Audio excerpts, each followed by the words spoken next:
Do you always start the new month with a new budget and high hopes, only to forget about it a few days later?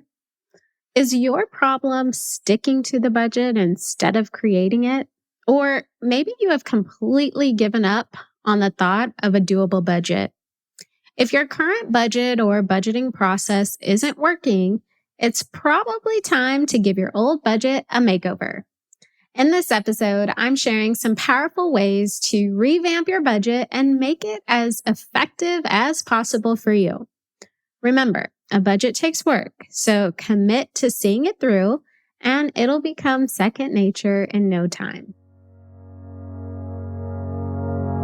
Welcome to the City Girl Savings Podcast. I'm Rhea Reeves, founder and finance coach of City Girl Savings.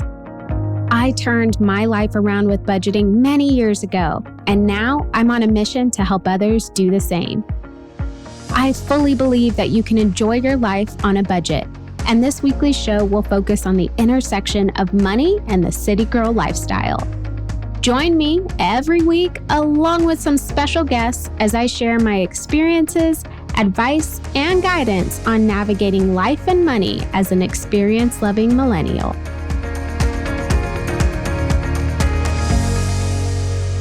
So when it comes to revamping your budget, giving your budget a makeover, I think the most important thing to keep in mind is that you want to take it a month at a time. When we think about where we want to be, we sometimes forget the steps it takes to get there.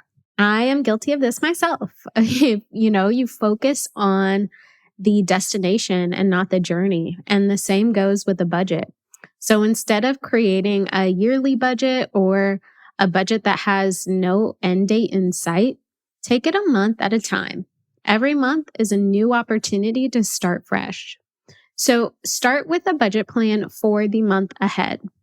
Specify how much you should make for the month, what expenses are due during that month, and anything that may come up in the future that needs to be saved for now. When you take your budget a month at a time, you are, number one, being realistic with yourself and your money. And number two, you are putting yourself in a position to give yourself grace, right? It doesn't have to be, this is my yearly budget, and if I flop 6 months out of the year, I'm a failure. No, every month is a new opportunity to start fresh and try again. I think when it comes to budgeting and managing your money, it's never going to be perfect. I'm a money coach who specializes in budgeting, and it's not always perfect for me, right? But when you take it a month at a time, you get this fresh start mentality. You get this knowing that every month is an opportunity to do better with your money than you did the month before. And I think this mindset makes a big difference in the progress you'll make over time. Okay, next thing you can do to revamp your budget, give it a makeover, is make sure you leave some room for unexpected expenses. Now, I want you to listen to episode 63, How to Financially Prioritize Your Needs and Wants, and I'll make sure to link to it in the show notes. But that episode, I walk you through allocating your income the best way possible. And after you allocate your income to your living expenses, your savings and debts, make sure you allocate it. Doesn't have to be much, especially if you're not working with much, but allocate it or leave some room for unplanned expenses. Things like a flat tire, an unexpected copay, or a last-minute birthday gift certainly aren't reoccurring, but they can wreak havoc on your budget if they're not planned for. And it's kind of hard to plan for unexpected things. So instead of being a psychic and knowing that you're going to have a flat tire, we can leave some room in the budget for unexpected things to happen. We don't know what the future holds, but 9 times out of 10, we know unexpected things are going to come up. So we can do our best to plan for the unplanned. And hey, if nothing comes up that month, move those spare funds to a savings account and let that be the start of your emergency fund.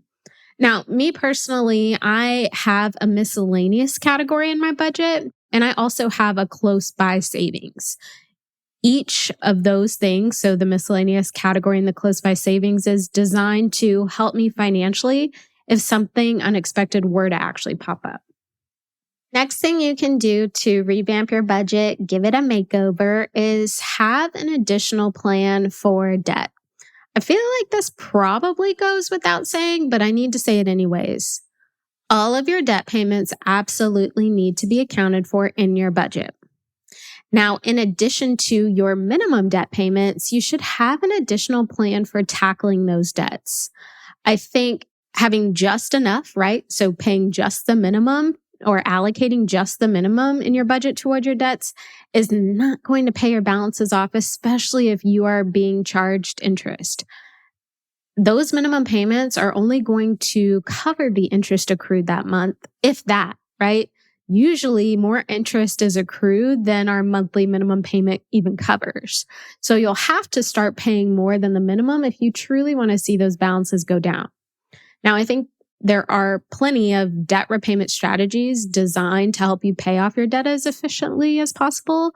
I personally recommend the snowball method. So the snowball method basically says that you focus on the lowest balance debt first, put the minimum payments towards all your other debts, and the minimum payment plus any extra you have available towards that lowest balance debt. So you pay the minimums on all your other debts, and then everything else goes towards that lowest balance debt. Even if it's an extra $25, $50 on top of the minimum, everything extra goes towards that debt until it's paid off. Then you take whatever you were putting towards that debt and move it to the next one, and then the next, and then the next. So it's not an overnight thing. Paying down debt usually isn't, right? But having some sort of strategy in place will make it as effective as it possibly can be.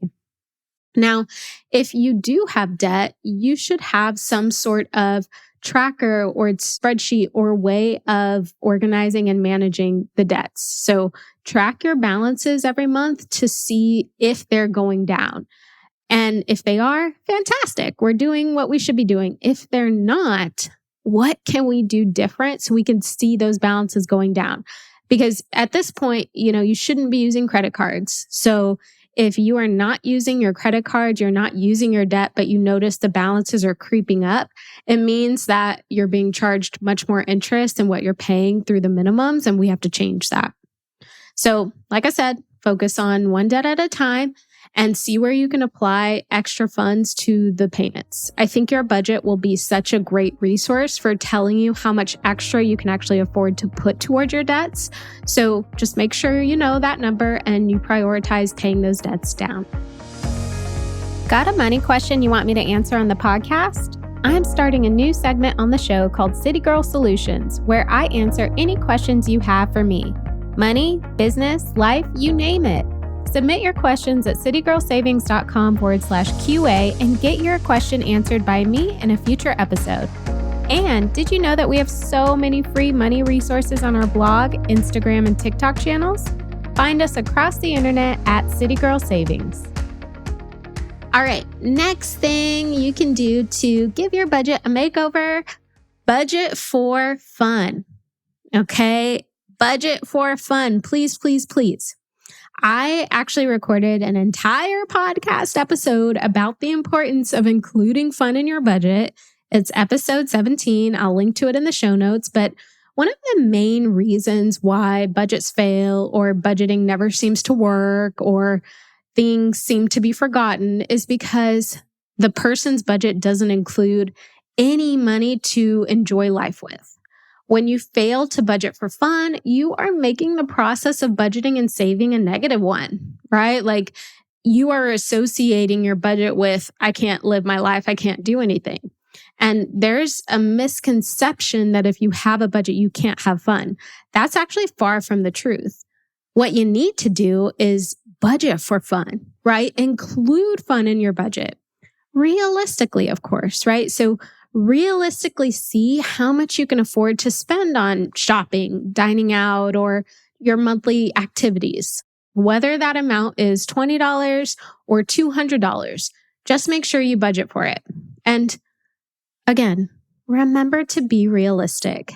If you have $10,000 in credit card debt, it's not wise to allow yourself to spend $500 a month on food, fun, and shopping, but you're only paying the minimums on your credit cards. Okay, so I do want you to budget for fun, but I also want you to be realistic and know that it's okay to cut back a little on the fun so that you can get yourself out of debt or reach a financial goal.